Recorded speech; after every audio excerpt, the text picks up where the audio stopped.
Hola, en esta presentación hablaremos de la clonación, que tiene mucho que ver con la indeterminación durante el clivaje, como vamos a ver. ¿Qué es la clonación? Es la producción de copias genéticamente idénticas, es decir, clones, de una entidad biológica. En la naturaleza, la clonación de organismos es muy común. De hecho, ocurre para todos los organismos de reproducción asexual por las varias formas de reproducción asexual que ya conocemos, que de hecho es dominante sobre la biosfera. De manera natural en mamíferos puede darse clonación en la formación de gemelos verdaderos en el humano y en armadillo por poliembrionía, en donde el embrión temprano se parte en cuatro y se obtienen entonces cuatro clones idénticos compartiendo la placenta. De manera artificial se pueden clonar genes o pedazos de DNA. En ingeniería genética, clonar es aislar y multiplicar en un tubo de ensayo un determinado gen o, en general, un trozo de ADN. Pero también se clonan células y tejidos, obteniendo réplicas idénticas en ingeniería de tejidos, y finalmente se clonan organismos. Muchos de los que conocemos como clones en biotecnología son organismos unicelulares, por ejemplo, o la biotecnología vegetal que produce múltiples clones por reproducción vegetativa. Hay básicamente tres tipos de clonación artificial en biología del desarrollo: la clonación génica, la clonación reproductiva y la clonación terapéutica. Sin embargo, en biología del desarrollo animal, clonar significa obtener uno o varios individuos a partir de una célula somática o de un núcleo de otro individuo en organismos de reproducción sexual predominante. Los individuos clonados son idénticos o casi idénticos al original. Las células somáticas, a diferencia de las células de las primeras fases del embrión, han perdido la capacidad de generar nuevos individuos y cada tipo se ha determinado y diferenciado en un linaje para una función distinta, a pesar de que, salvo excepciones, contienen el mismo material genético. Por ejemplo, acá podemos ver cómo, de acuerdo con su posición en este estado de blástula en anfibios, es decir, muy temprano en el desarrollo, las células ya tienen un destino determinado y solo podrán producir células derivadas de cada tejido embrionario, es decir, de ese destino determinado. En contraste, las células madre o TOTI o pluripotenciales tienen la posibilidad de, con un estímulo adecuado, producir cualquiera de los tipos de células de un organismo. En los individuos de segmentación indeterminada, las células totipotenciales permanecen durante las primeras divisiones mitóticas como tales, totipotenciales. En el blastocisto de mamíferos, por ejemplo, las células del botón embrionario se dice que son pluripotenciales.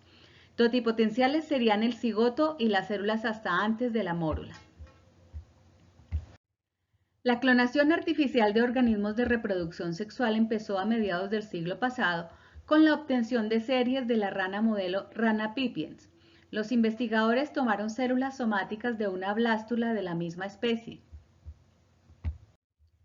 y la inyectaron en un huevo enucleado por el uso de irradiación ultravioleta. El producto de cada huevo fue una serie de renacuajos. Como tomaron de la misma blástula varias células y lo hicieron con varios huevos enucleados, obtuvieron múltiples renacuajos clones con la información del individuo de la blástula original, de donde derivaron las células somáticas embrionarias. Muchos de ellos lograron la metamorfosis y se convirtieron en ranas adultas normales que se reprodujeron sexualmente y clones entre sí. En los años 70, Gurdon logró colecciones de sapos de Xenopus levis idénticos, insertando núcleos de células de fases larvarias tempranas de ranas albinas en ovocitos, óvulos enucleados de una rana pigmentada normal. El experimento fracasa si se usan como donadoras células de ranas adultas. Como se mencionó, inicialmente se demostró que las células donantes para inyectar en los huevos enucleados deberían ser de estados tempranos del desarrollo, es decir, de núcleos de células embrionarias pluripotenciales o, más adelante, de larvas, no de individuos adultos. En los años 70, el porcentaje de éxitos de clonación disminuía hasta no funcionar si las células donadoras somáticas eran de estados más avanzados del desarrollo larvario o de ranas adultas. Miremos que en este diagrama se muestra que se puede obtener clones tanto de renacuajos como si las células donadoras somáticas vienen de adultos. Podemos ver acá de nuevo el proceso por el cual se obtienen clones a partir de núcleos de células somáticas adultas ya en los 80. La rana A es la que provee el ovocito, del cual es destruido su núcleo por irradiación ultravioleta.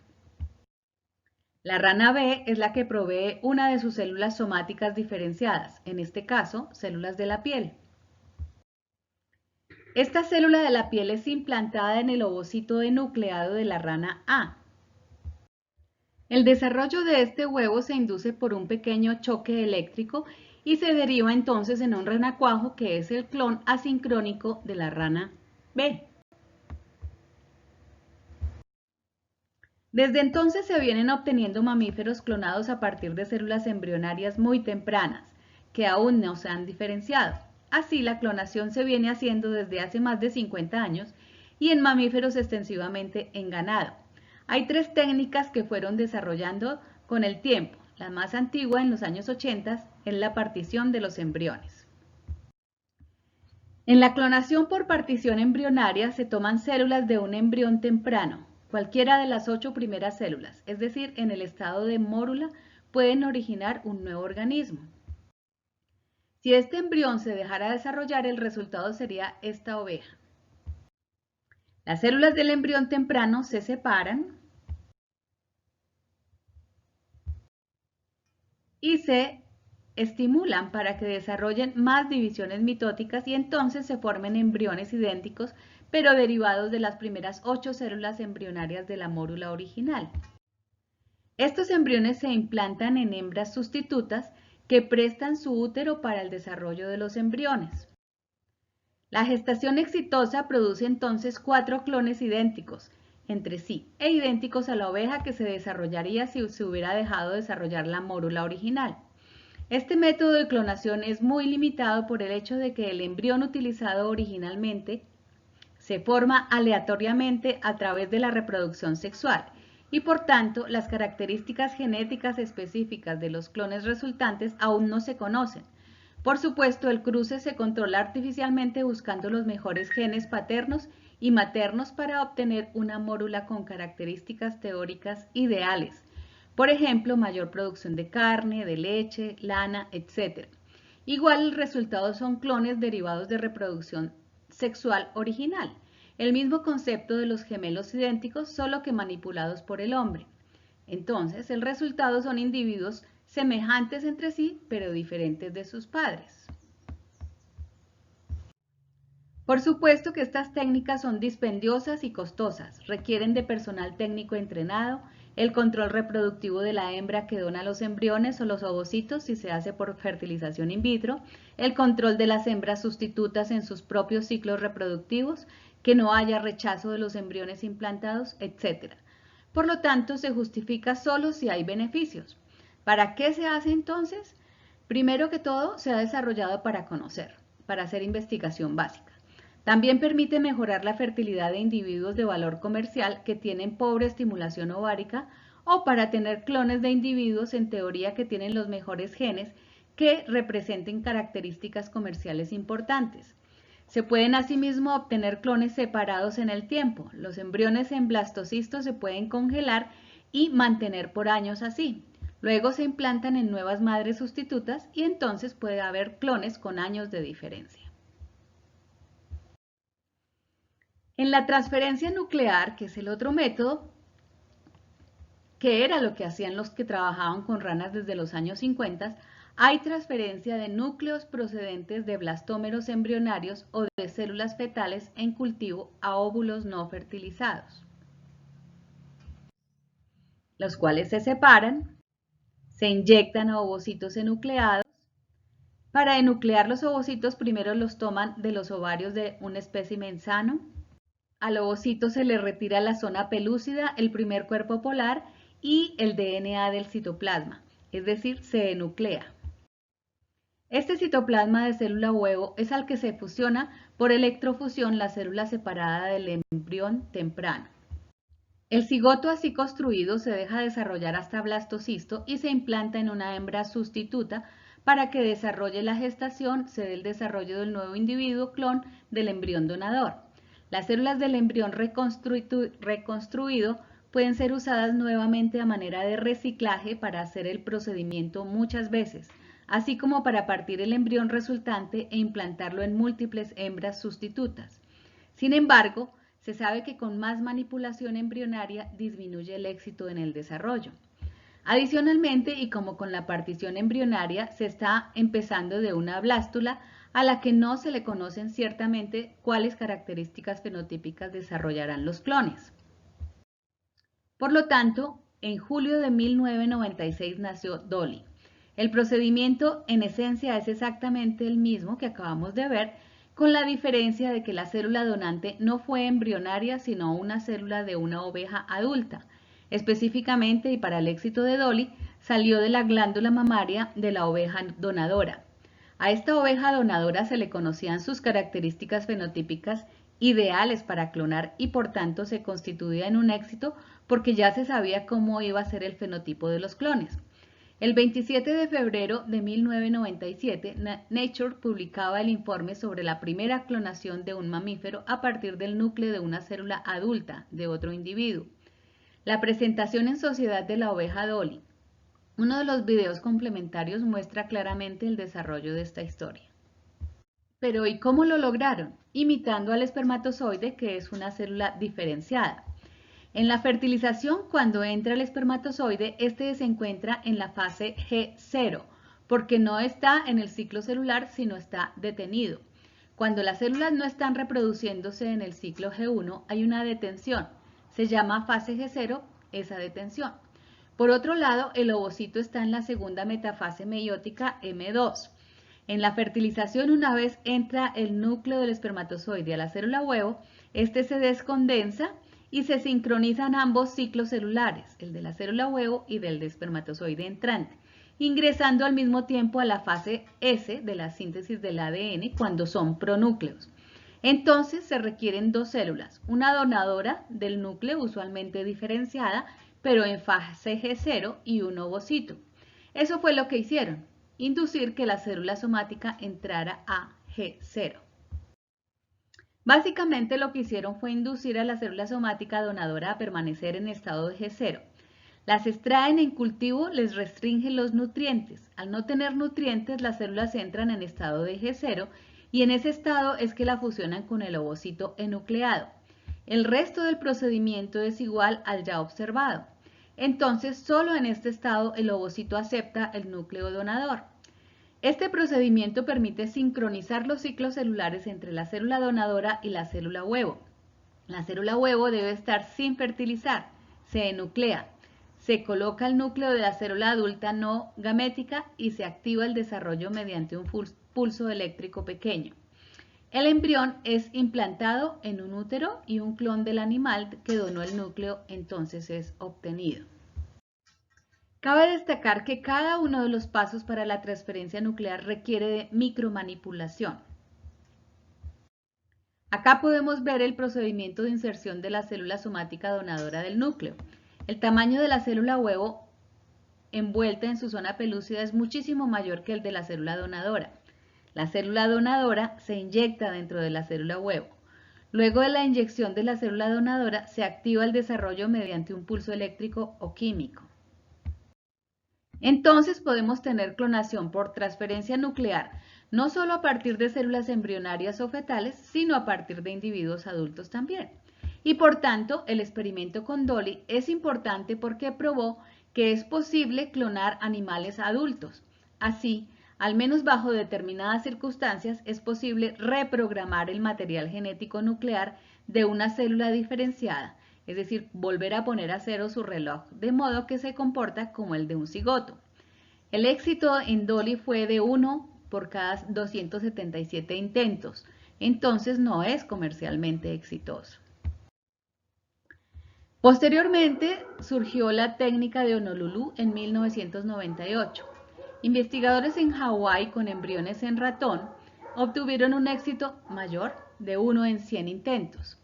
Se usaron 3 tipos de células, células de Sertoli, células del cerebro y células del cúmulo zoophorus que normalmente están en estado de G0.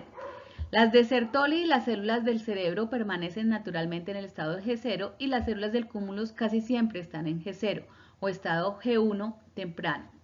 Después de ser enucleadas, a las células huevo se le implantaron los núcleos de las células donadoras. Los núcleos del donador se tomaron de las células minutos antes de todo el procedimiento.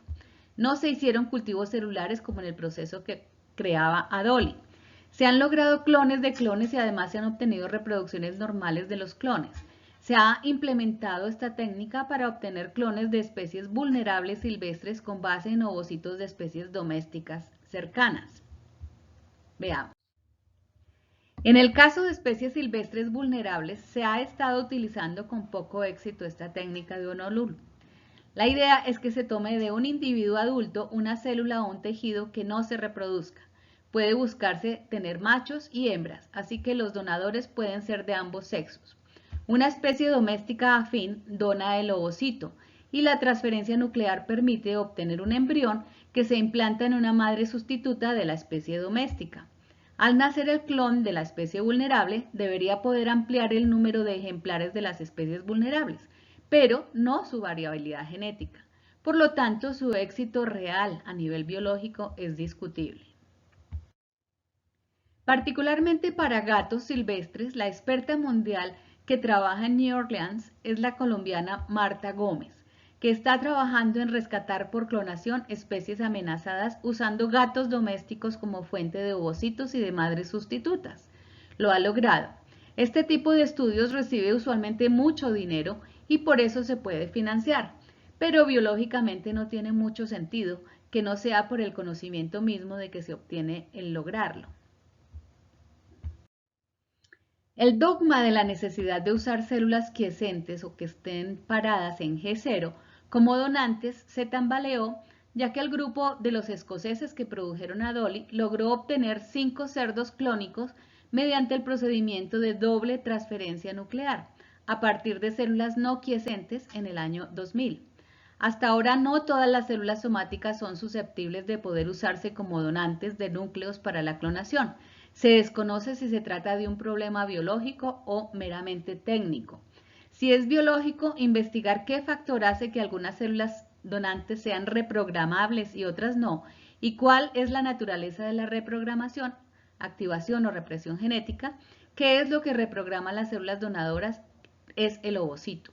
No se ha creado ningún clon que no sea con el citoplasma del ovocito, es decir, que todo el proceso de reprogramación está presente en el ovocito.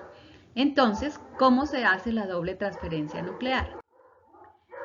Se emplean 3 individuos adultos, el donador de la célula huevo acá en rosado, su ovocito es enucleado, el donador de la célula somática a clonar, acá el cerdo blanco, y el donador de un cigoto al que se le quitan los pronúcleos. El ovocito enucleado se fusiona con las células del donante del cerdito blanco y se activa con un choque eléctrico. Esto es la primera transferencia nuclear, la que siempre se hace.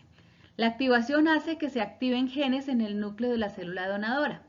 Este núcleo de la célula donadora se extrae de nuevo del ovocito enucleado y se vuelve a inyectar en cigoto al que le quitaron los pronúcleos del cerdito negro, es decir, es un citoplasma de un cigoto.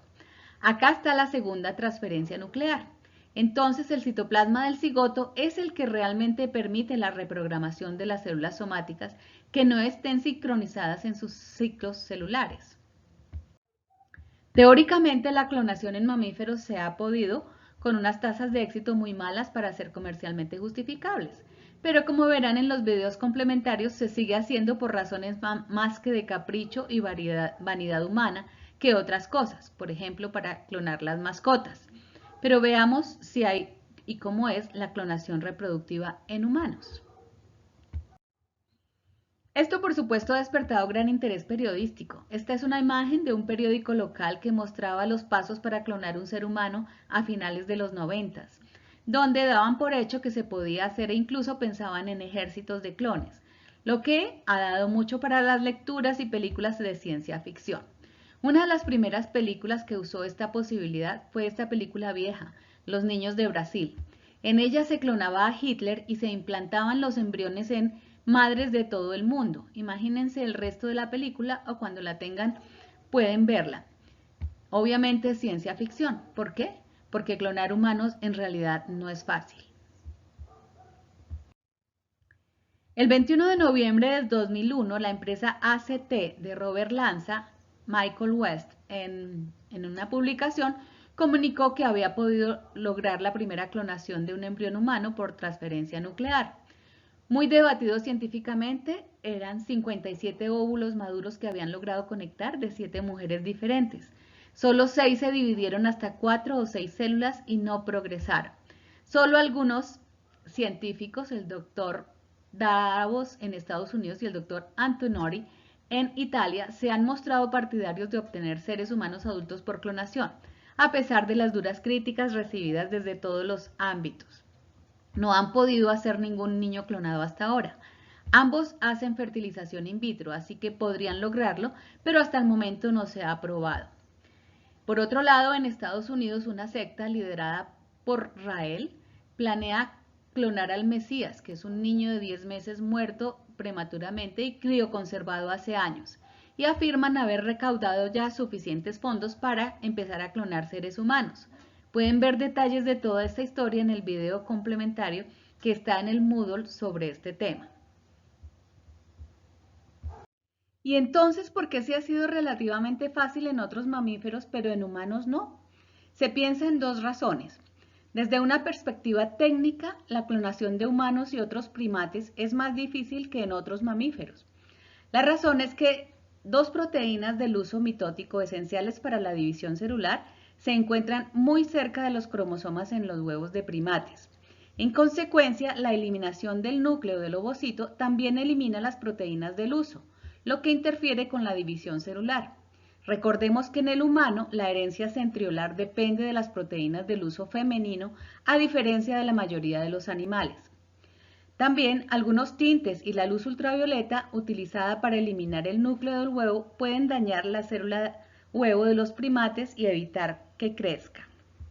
Por estas razones, se piensa entonces que no ha sido posible la clonación reproductiva en humanos. La clonación reproductiva en humanos ha sido prohibida en varios países y crea gran controversia por los siguientes argumentos. Hay una incidencia más alta que la normal en la aparición de problemas como malformaciones, alteraciones generales y pérdidas fetales. Alto número de ovocitos requerido. Se necesitaron 277 ovocitos para conseguir una sola oveja clonada. Los ovocitos humanos son escasos. Una mujer produce unos 450 ovocitos maduros a lo largo de su vida fértil. Los procedimientos para extraerlos son costosos y riesgosos.